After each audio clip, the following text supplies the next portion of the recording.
each of you equally, and by giving you both star billing. What do you say, my lovelies? I suppose it's a small enough payment for the broken heart you gave me. Besides, if this child star is on stage from 7:30 to 11 every night, you won't be able to carry on.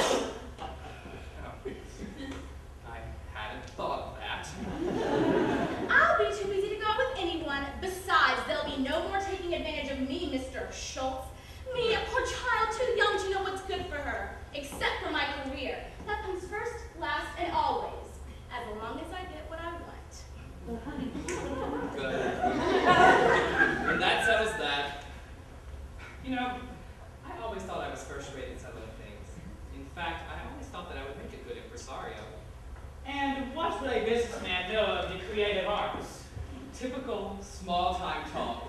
You're a shopkeeper, sir, in a big business world. If you don't watch out, you'll be devoured. In the name of progress? In the name of profit. Not in my production. I was referring to my production.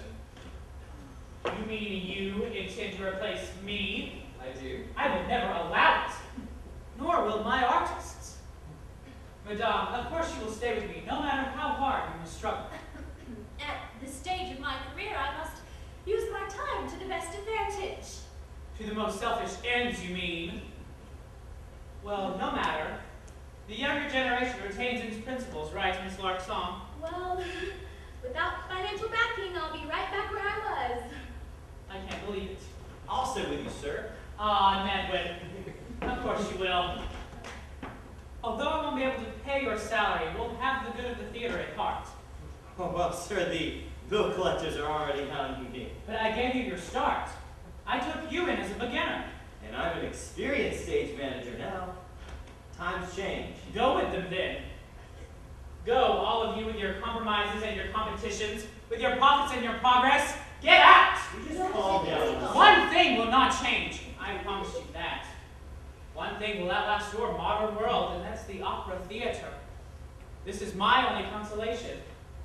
No matter what you do to it with your selfish ends and your private squabbles, it will win in the end.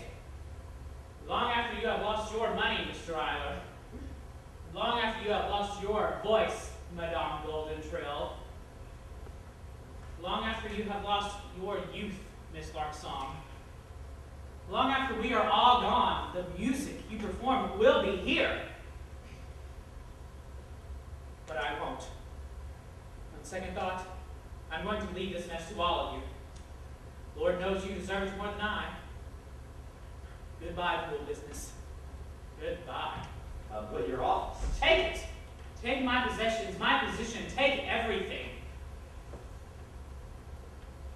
Take these boxes. I have nothing left to put in them. Mr. Bowman is very scrupulous.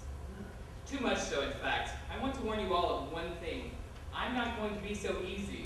I've gone along with this bargain because of certain complications in my personal life. However... I've been no trouble. You've been the However, I want to warn you all of one thing.